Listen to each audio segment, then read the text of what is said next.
The three-star general leaned back in his chair, arms folded, waiting for my husband to finish congratulating himself. Behind him, on the 60-inch briefing screen inside one of the most secure conference rooms in the Pentagon's E-ring, my life's work had been reduced to a single bullet point. Whitmore Industries, next-generation precision guidance systems. My name wasn't on that slide anywhere. I stood near the back wall in a gray blazer, visitor's badge clipped to my collar, watching two men prepare to sell my company out from under me in front of the United States military. What neither of them knew was that I was holding a tablet loaded with everything I needed to end them both before that meeting was over. Follow this story all the way to the end and drop the city you're watching from in the comments. I want to see exactly how far this story travels. My name is Alexis Monroe. I go by Lexi. I'm 36 years old, and for 11 years, I built precision defense technology that keeps American soldiers alive. For the last 4 of those years, I was married to a man who thought my success was something he was entitled to inherit. I am a former Army combat engineer. I spent 6 years in uniform, including 2 deployments where I watched good soldiers get hurt because the equipment in their hands wasn't good enough to keep up with the enemy. After an IED took most of the hearing in my left ear and ended my active duty career, I didn't feel sorry for myself.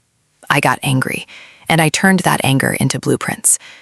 I used my disability payout, a small business loan, and every favor I could call in from old Army buddies to found a company called Iron Veil Defense Systems out of a rented warehouse in Huntsville, Alabama. I had no idea yet that the hardest fight of my career wouldn't be overseas at all. It would be inside my own boardroom, years later, against people who shared my last name. I still remember the first contract we ever won, a modest $400,000 subcomponent order that felt, at the time, like winning the lottery. I slept on a cot in that warehouse for the better part of 2 years, surviving on gas station coffee and the kind of stubbornness the Army had trained into me long before I ever picked up a soldering iron.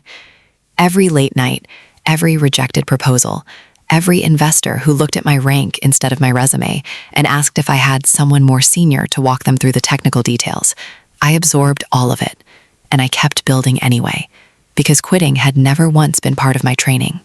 8 years later, Iron Veil wasn't a garage operation anymore. We held 11 active patents. We employed 240 engineers and machinists, and our flagship product, a targeting and guidance algorithm I designed myself, codenamed Sentinel-7, had become one of the most requested precision systems in the entire Army modernization pipeline.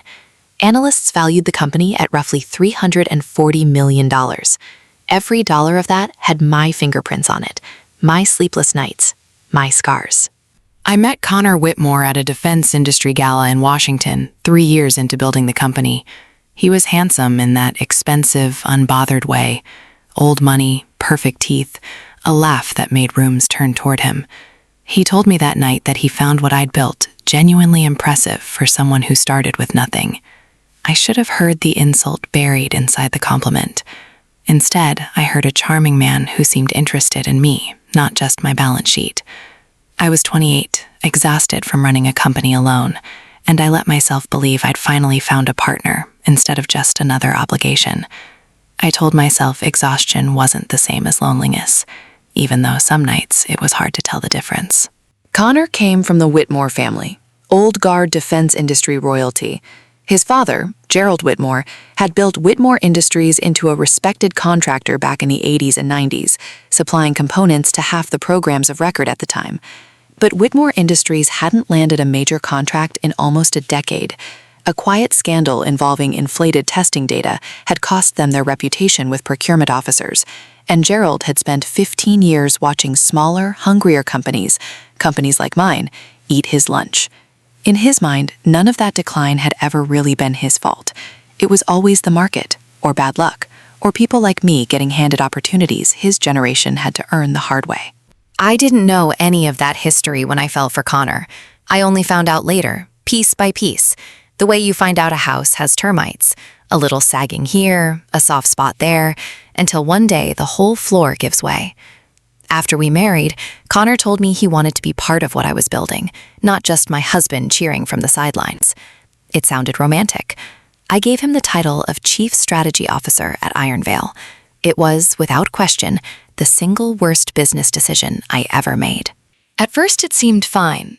Connor was charismatic in board meetings, good at handling investors, good at the parts of running a company that had always exhausted me. What I didn't notice, what I refused to notice, was how often he introduced me to new contacts as my wife. She handles the technical side, as though I were a subcontractor he'd graciously hired, instead of the founder who had built the entire company from a rented warehouse with her own two hands. Gerald Whitmore made his contempt far less subtle. At family dinners, he'd raise a glass to Connor's business, conveniently forgetting whose name was actually on the incorporation papers. He once told me, in front of the entire family, that I was lucky Connor had the vision to see potential in a mechanic with a business degree. I laughed it off that night because I didn't yet understand that Gerald Whitmore never said anything by accident. Every insult was a probe, testing how much I would absorb before I pushed back. Connor's sister Whitney was the only member of that family who ever pretended to be kind to me, and looking back, I think that was the cruelest performance of all. She'd invite me to lunch, ask about the company with what seemed like genuine curiosity, then quietly report every detail back to Gerald over their weekly Sunday calls. I didn't learn that until much later, in the same recovered messages that would eventually unravel everything.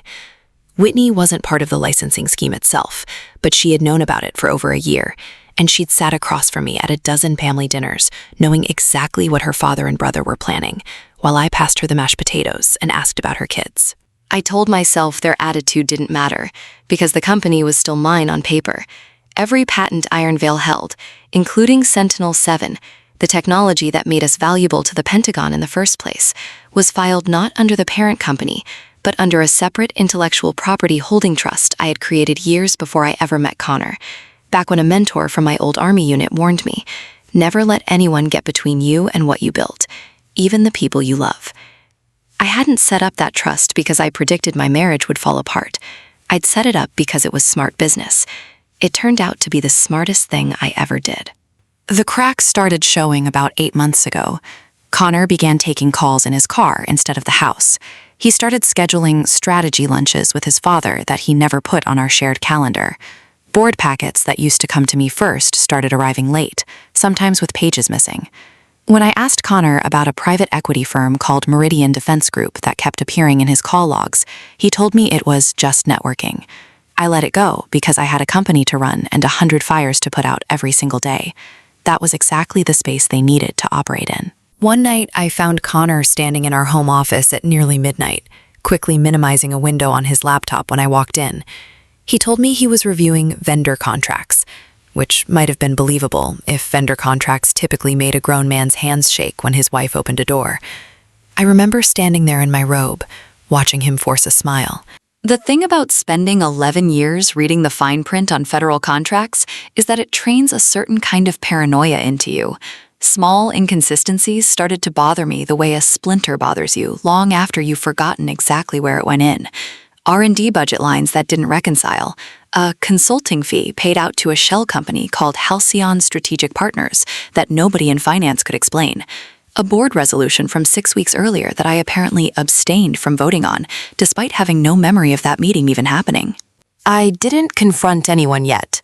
Confrontation without proof is just a warning shot, and warning shots only give guilty people time to hide the evidence better.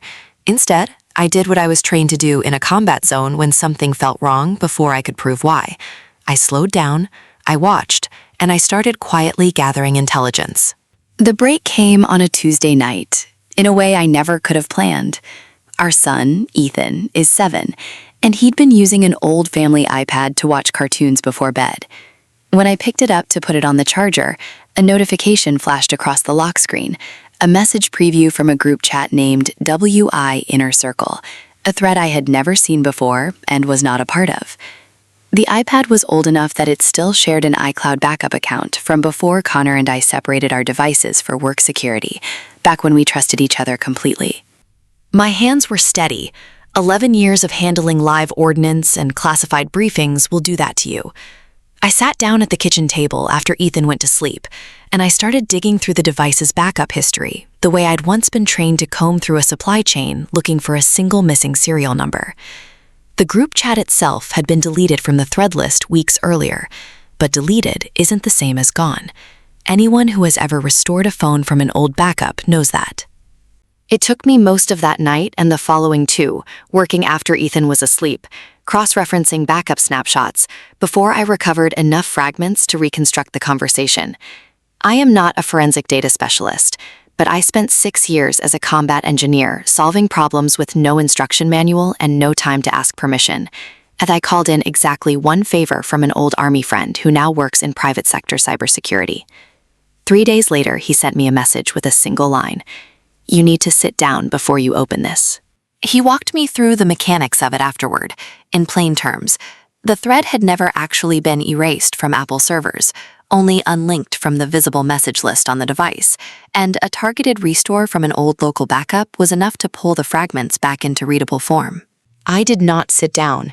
I stood in my own kitchen at 11 at night, reading a conversation between my husband, my father-in-law, and a woman named Priya Desai, Chief Development Officer at Meridian Defense Group, our supposed competitor, and I felt something in my chest go very, very cold.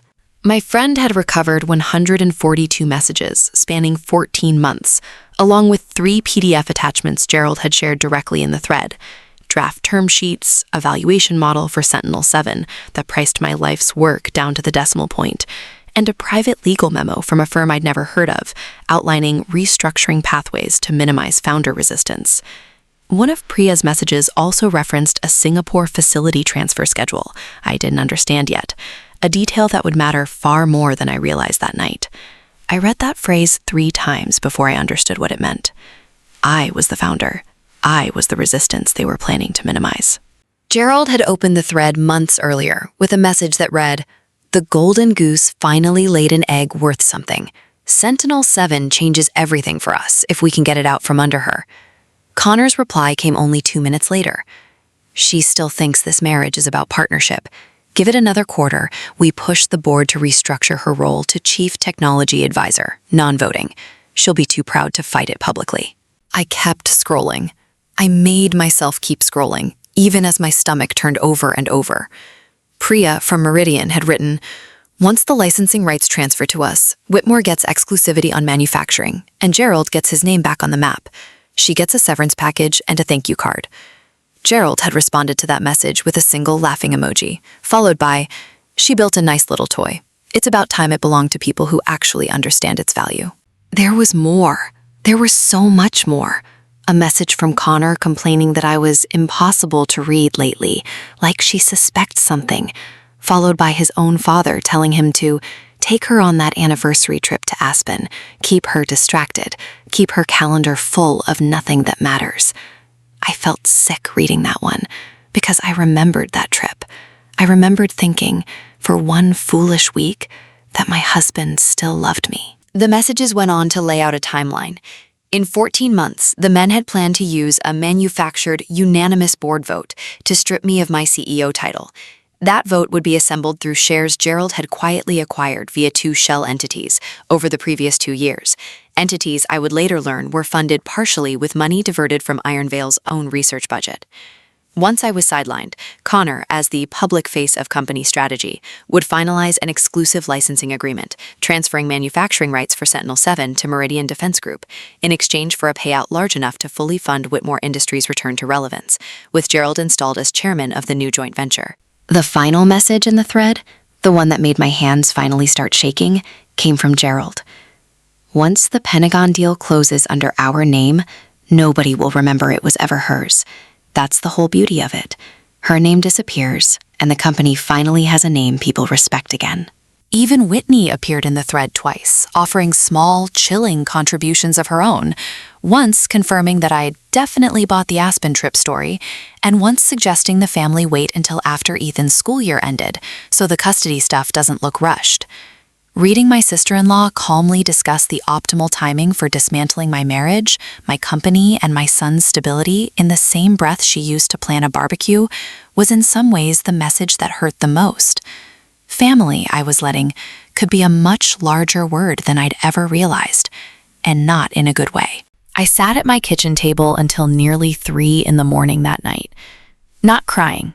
I want to be honest about that, because I think people expect tears in this part of the story, and I didn't have any left to give. 4 years of small insults, of being called the technical one instead of the founder, of watching my husband take credit in rooms where I'd done all the work. Every one of those moments suddenly made a horrible kind of sense. They weren't accidents. They were groundwork. They had been laying groundwork for years, and I had mistaken it for a difficult family instead of a hostile takeover with my name still attached to the deed. I want to tell you my first instinct was calm, tactical thinking, because that's the version of this story that makes me look strong. The truth is, my first instinct was rage, the kind that makes you want to drive to Gerald Whitmore's house at 3 a.m. and put every one of those screenshots directly in his face. I sat with that instinct for exactly one night, and then I did what I was trained to do instead. I put the rage in a box, sealed it, and let it become fuel instead of a wildfire. Here is the decision that changed everything. I decided they would not find out that I knew. Not yet. Because a man who believes he's already won doesn't bother covering his tracks. A man who believes his wife is too naive to notice will happily hand you the rope to tie him with, one arrogant conversation at a time. If I confronted them that week, they'd simply deny it, delete what they could, lawyer up, and spend the next 2 years burying the truth under depositions. I needed them confident. I needed them careless. I needed a stage big enough and public enough that there would be no lawyers, no spin, no quiet settlement in a private conference room. A stage where the truth would land in front of witnesses who could not be bought, intimidated, or ignored. So I did something that cost me more than almost anything else in this story. I went back to being exactly the wife they thought I was. Distracted, trusting, a little too busy with engineering problems to notice boardroom politics. I let Connor believe his "she suspects something" worry had been unfounded. I smiled at Gerald across a Thanksgiving table 3 weeks later while he made a toast to "Whitmore Legacy Projects on the Horizon," a phrase I now recognize straight out of the leaked term sheet. And I laughed along, because every laugh bought me another week to build my case in silence. While they thought I was distracted, I was doing the most focused work of my career. I pulled every financial record Iron Vale's finance department had generated over the previous 2 years, cross-referencing them against the shell company payments mentioned in that recovered chat thread. Halcyon Strategic Partners, it turned out, was registered to a P.O. box in Delaware, and its sole listed officer was a paralegal who worked for Gerald's family attorney. Over 19 months, more than $2.3 million in Iron Vale R&D funds had been quietly routed through Halcyon and back out into personal accounts and shell holdings connected to Gerald Whitmore. I pulled the board resolution records next, the ones where I had apparently abstained from a vote I had no memory of attending. My old Army friend in cybersecurity helped me trace the digital signature on that document.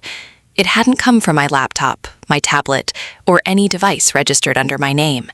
It had been generated from an internal Whitmore Industries workstation 2 days after the actual board meeting had already occurred, backdated, and quietly slipped into the permanent record.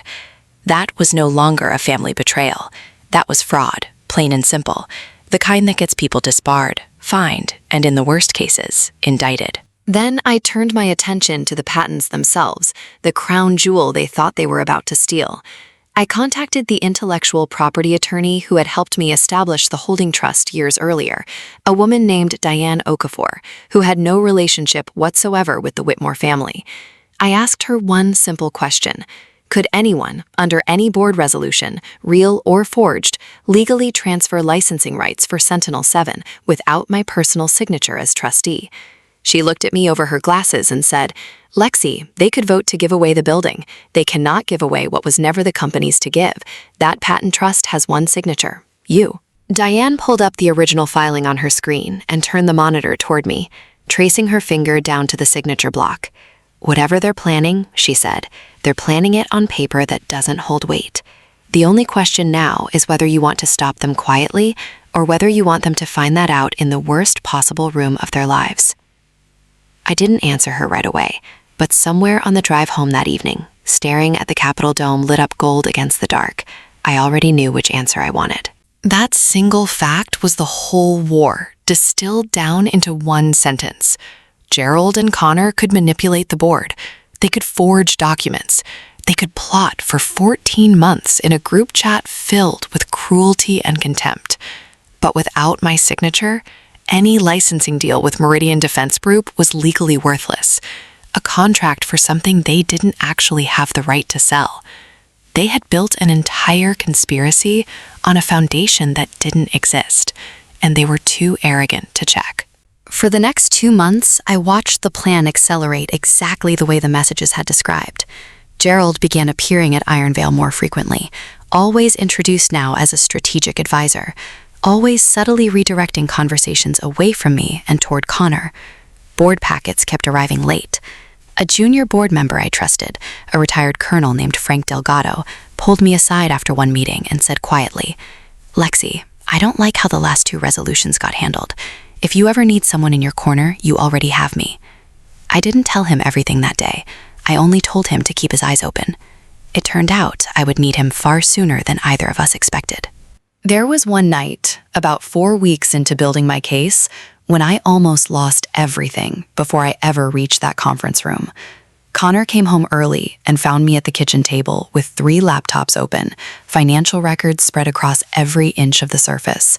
My stomach dropped so fast, I thought I might actually be sick. I had exactly 2 seconds to decide what kind of wife he was about to find. I looked up, sighed dramatically, and said, "Ironvale's insurance renewal is a nightmare this year. I swear these underwriters want a full audit of my soul." He glanced at the papers for a moment that felt like an hour, made a sympathetic face, and said, "You work too hard," before heading upstairs to shower. I watched him say it and understood with total clarity that he'd stopped being curious about my work months ago. Sympathy had replaced curiosity, and sympathy was so much easier to fake. I sat completely still for almost 5 minutes after I heard the water turn on, waiting for my hands to stop shaking. That was the moment I understood exactly how much was riding on my ability to keep performing a marriage that had already been dead for months. Then came the announcement that changed the timeline entirely. The Department of Defense had accelerated its next-generation precision guidance modernization program, and Ironvale had been shortlisted for a contract worth an estimated $2.1 billion over 6 years, the single largest deal in the company's history, and one of the largest precision systems contracts awarded that entire fiscal year. The final presentation would take place at the Pentagon, in front of senior acquisition officials and general officers from the Army's Program Executive Office. Whoever stood at the front of that room representing Ironvale would, in the eyes of the entire defense industry, become the face of Sentinel-7 forever. Gerald and Connor could not have designed a more perfect stage for themselves if they'd tried. 2 days after the announcement, Connor came to me with what he clearly believed was compassionate concern, telling me the stress of the technical side had been visibly wearing on me, and that perhaps it made sense for him and his father to lead the Pentagon presentation, while I focused on keeping engineering running smoothly behind the scenes. He said it gently, the way you'd suggest a sick relative stay home and rest. I felt the old fury rise up in my throat, and I swallowed it whole, and I said, "That actually sounds like a relief." I have never in my life said 4 words that cost me more to say calmly. Behind closed doors, I spent the following 3 weeks doing 2 things simultaneously. First, I quietly briefed Frank Delgado, the only board member I trusted completely, walking him through the recovered messages, the forged resolution, the Halcyon Shell Company, and the patent trust that made the entire Meridian deal legally void. Frank had spent 30 years in Army acquisitions before retiring to the private sector, and when I finished, he sat in silence for almost a full minute before saying, "Lexi, this isn't just a family fight anymore. If they present unauthorized IP transfer plans inside a Department of Defense facility, that edges toward federal fraud and potentially economic espionage charges, depending on what Meridian intended to do with that technology once they had it." I already knew that. I needed to hear a man with 30 years in the Pentagon system say it out loud. Second, I quietly reached out to a program integrity officer I had worked with years earlier on an unrelated contract compliance matter, a woman named Colonel Renata Ashworth, who now sat on the acquisition oversight board that would be present at the presentation. I did not tell her everything. I told her only that I had credible documentation of attempted unauthorized transfer of federally relevant defense technology and financial fraud connected to the company presenting that day, and that I would need 5 minutes on the floor if the situation required it. Colonel Ashworth had worked defense contracting long enough to know exactly what that kind of careful phrasing meant. She told me, "Bring your evidence. If it's real, you'll get your 5 minutes. If it's not, you'll get escorted out." Choose carefully. I chose carefully. I spent the next 10 days building the single most important presentation of my life. Not the one Connor and Gerald thought they were preparing, but the one hidden inside my tablet, ready to override theirs at exactly the right moment. I built it the way I build everything, with precision, with redundancy, and with absolutely no room for error. Because in my old line of work, a single miscalculation didn't just cost you a contract, it cost lives. I carried it in the same case I'd carried through 2 deployments, cracked in one corner, held together with the same brand of tape we used on cable housings in the field. Because some things you don't retire, you just repurpose for the next war. This time, it would only cost 2 men everything they had ever pretended to earn. The morning of the presentation arrived cold and clear, the kind of crisp Washington morning that makes the Pentagon's endless gray corridors feel even colder than usual. I wore the same charcoal suit I'd worn to every major client meeting for the last 5 years.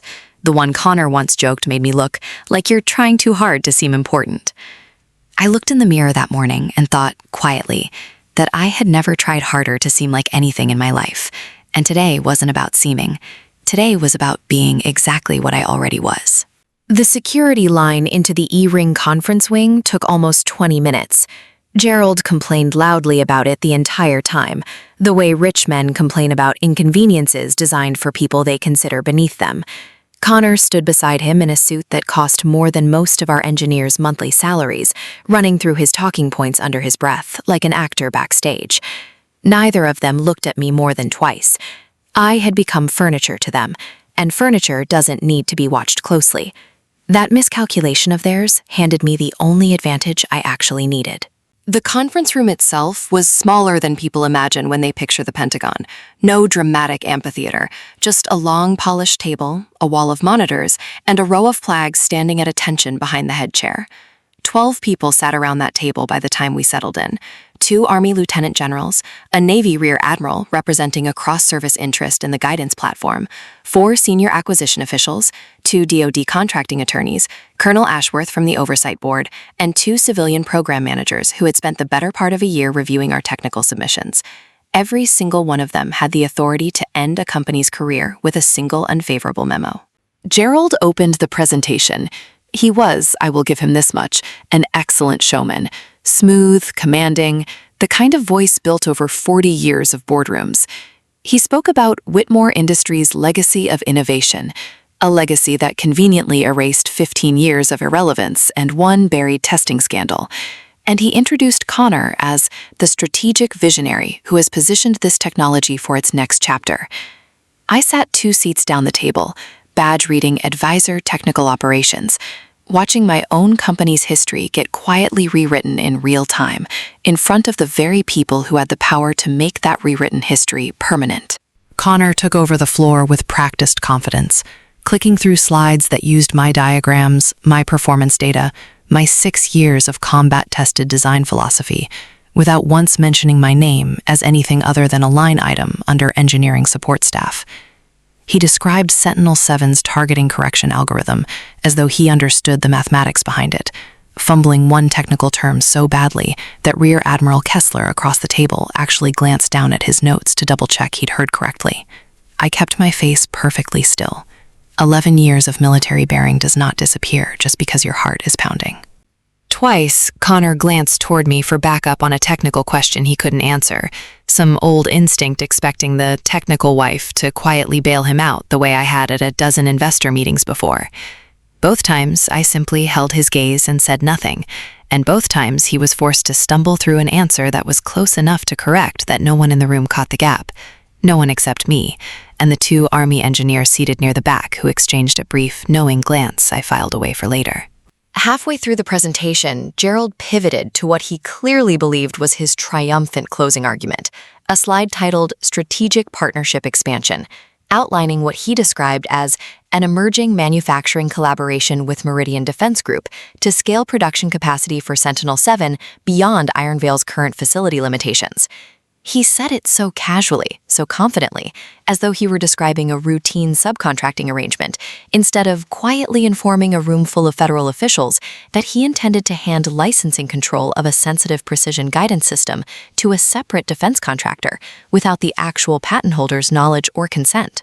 I watched Colonel Ashworth's pen pause mid-note. I watched one of the DoD attorneys glance sideways at his colleague. Nobody in that room understood yet just how illegal that sentence actually was. But something in the air had shifted, the way it does right before a controlled detonation, that half second of stillness before everything changes at once. That was my moment. I had been trained my entire career to recognize exactly one thing. The precise window costs you everything, and decisive action costs you nothing at all. My pulse was steady, but my palms were not. I thought, absurdly, of the first time I disarmed a live device overseas, the way your training takes over the exact moment your fear tries to. I thought of Ethan asleep at home with the babysitter, of the kitchen table where I'd first read those messages, of every single dinner where I'd smiled and passed the mashed potatoes and said nothing. Every one of those silences had been deposits into an account I was about to finally withdraw from, all at once, in front of the 12 people in the country least likely to look away. I stood up.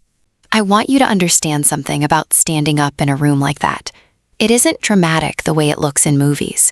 Nobody gasps immediately.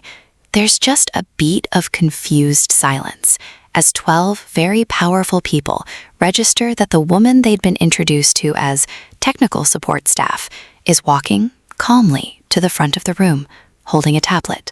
"General Whitfield," I said, addressing the senior officer at the head of the table, my voice steady in a way that surprised even me. "Before Whitmore Industries continues describing a manufacturing partnership for technology they don't have the legal authority to license, I'd like 5 minutes to correct the record." Connor's smile flickered, then locked back into place, the way a man's expression does when he's decided panic isn't an option yet. "Lexi, this really isn't the—" "It's exactly the time," I said, and I connected my tablet to the room's display system. The screen behind Gerald's head flickered once, and the polished Strategic Partnership Expansion slide dissolved into a document header that read, "Iron Veil Defense Systems, Intellectual Property Holding Trust, Sole Trustee, Alexis R. Monroe." A visible ripple moved through the room, 12 professionals suddenly leaning forward instead of back.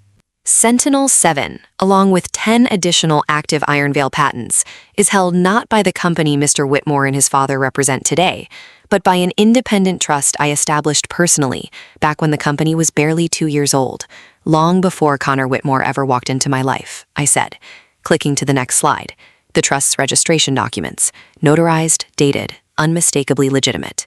Any licensing agreement involving this technology requires my signature as sole trustee. No board resolution, forged or otherwise, changes that fact. Gerald's face went from confident pink to something closer to gray. "Forged is a serious word, Alexis," he said, his voice dropping into the low, warning register he usually reserved for people he thought he could still intimidate. "It is," I agreed. "So is this." I clicked again, and the screen filled with a backdated board resolution, the one recording my abstention from a vote I never attended. Side by side with the digital signature audit trail, my cybersecurity contact had traced directly to an internal Whitmore Industries workstation, generated 2 full days after the meeting it claimed to document. A murmur moved around the table. One of the DoD attorneys had already pulled out a legal pad and started writing. "This is a family matter," Connor said, and I watched 36 years of my life compress down into the realization that even now, even here, his instinct was to minimize instead of own what he'd done.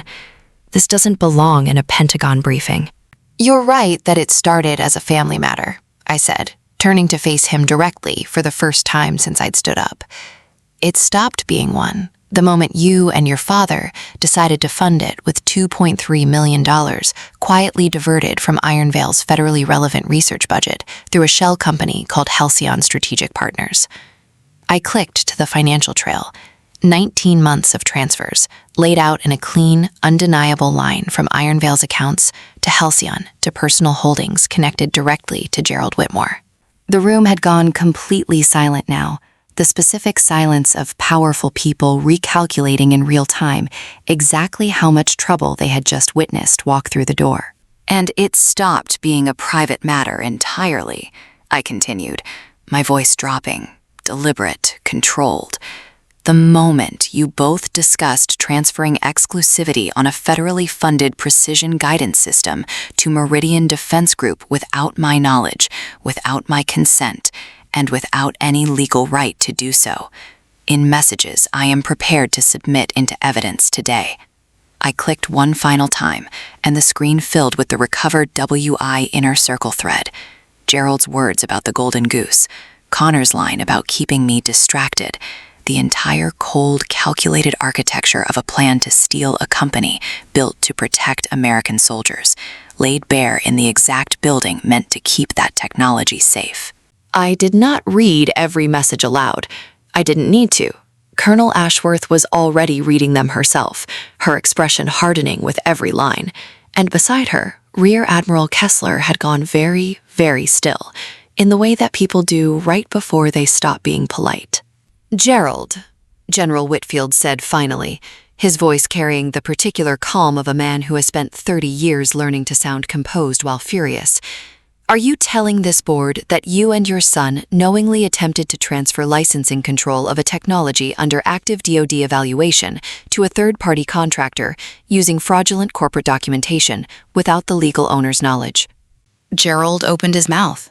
Nothing useful came out of it. "I'd also like the record to reflect," I added, before anyone could fill that silence with damage control, that Meridian Defense Group is a foreign-partnered manufacturing entity with facilities outside standard U.S. export control jurisdiction for systems at Sentinel-7's classification tier. I've already forwarded the full documentation, including the messages describing intent to relocate manufacturing rights, to the Defense Criminal Investigative Service this morning. That last detail wasn't strictly necessary to say out loud. I said it anyway, because I wanted Gerald Whitmore to understand in real time exactly how far past family matter this had traveled. Colonel Ashworth stood up. "This briefing is suspended," she said, her voice cutting cleanly through the room. "Mr. Whitmore, Mr. Whitmore." She nodded once to each of them in turn. "You'll both need to remain in the building. I'm calling security and DCIS liaison now." She was already reaching for the secure phone mounted near the door before she'd finished the sentence. Connor turned to me, and for just a moment, underneath the panic, I saw something that almost looked like the man I'd married 3 years earlier. Scared, cornered, human, the mask finally gone. "Lexi," he said quietly, "you didn't have to do it like this." "I did," I said. "You made sure of that the day you decided keeping me distracted was easier than being honest with me. I didn't raise my voice. I didn't need to. 11 years of watching men underestimate me had taught me that the loudest room in the building isn't always the most powerful one." 2 Pentagon Force Protection officers arrived within 4 minutes, followed shortly by a DCIS liaison agent who had apparently already been in the building on an unrelated matter. The kind of coincidence that only exists because federal investigators tend to circle defense contractors with shell company activity long before the contractors realize they're being watched. Gerald was asked to step outside the conference room first.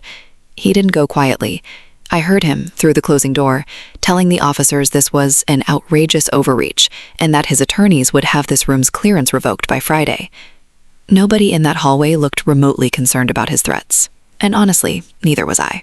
Connor went next. He didn't argue. He just looked back at me once from the doorway, and I watched him finally understand, really understand, that the woman he'd spent 4 years describing to his family as the technical one had just outmaneuvered 2 of the most connected men in the defense industry inside their own supposed victory lap. When the room finally emptied of officers and it was just the original 12 officials, myself, and a very quiet, very stunned silence, General Whitfield looked down the table at me and said, "Miss Monroe, I believe the floor is still yours." I took a slow breath, and for the first time in almost 11 weeks, I let myself feel something other than controlled calculation. "Thank you, General," I said.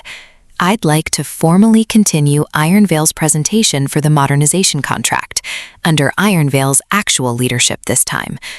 I clicked back to my own slide deck, the one I'd quietly built for exactly this possibility, the one with my name at the top instead of buried in a footnote. I presented for 40 minutes after that. Not because the room required it. I think honestly they would have signed off on the spot after what they just witnessed, but because I wanted them to remember Iron Veil for what it actually was. 11 patents, 240 engineers, and technology that had never once needed a Whitmore to explain it correctly. When I finished, longest. 3 weeks later, Iron Veil Defense Systems was formally awarded the full $2.1 billion modernization contract. Under my name, under my leadership, with a clean board and every director's seat once occupied by Gerald Whitemore's allies, quietly, legally, and permanently removed. The DCIS investigation moved faster than I expected. Federal investigators, it turns out, do not enjoy discovering that federally relevant defense technology nearly ended up in the hands of a foreign-partnered manufacturer through a scheme funded by embezzled research money. Gerald Whitmore was charged with wire fraud, embezzlement, and attempted unauthorized export of controlled defense technology, a charge that, given the classification tier of Sentinel-7 and the intent documented in those recovered messages, carried enough weight that prosecutors treated it functionally as economic espionage against a domestic defense supplier. Connor faced related fraud and conspiracy charges, along with the loss of every security clearance he'd ever held. I watched military police escort them both out of a Pentagon hallway that day. Not with triumph exactly, but with something quieter and steadier. The particular relief of a person who spent years being told she was imagining a threat, finally watching the entire world confirm that the threat had been real all along. Whitmore Industries collapsed within 4 months, unable to survive the combined weight of the federal indictment, the loss of its only relevant partnership prospect, and the public collapse of its 2 most senior figures. Gerald pled guilty to reduced charges 11 months later in exchange for cooperation against Meridian Defense Group's executives, who were separately investigated for their role in the attempted transfer. He received 4 years in federal prison and was ordered to pay full restitution to Iron Veil for every diverted dollar, plus interest. Connor received a shorter sentence on the lesser conspiracy charge, along with a permanent bar from holding any executive position at a federally contracted defense company for the rest of his life. Whitney was never criminally charged. She hadn't diverted funds or forged documents, only known and stayed silent while smiling at my table for over a year. But silence, I've learned, has its own consequences. I haven't spoken to her since the day the story broke publicly, and she hasn't tried very hard to change that. Some relationships don't end with a dramatic scene. They just quietly stop, the way a phone stops ringing once someone finally understands there's no answer coming. Our divorce was finalized quietly, 6 months after that Pentagon meeting, with a custody arrangement that keeps Ethan's life as stable and normal as I can possibly make it.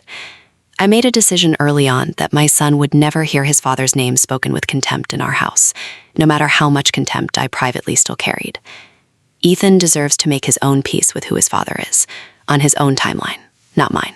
Iron Veil Defense Systems is a different company now.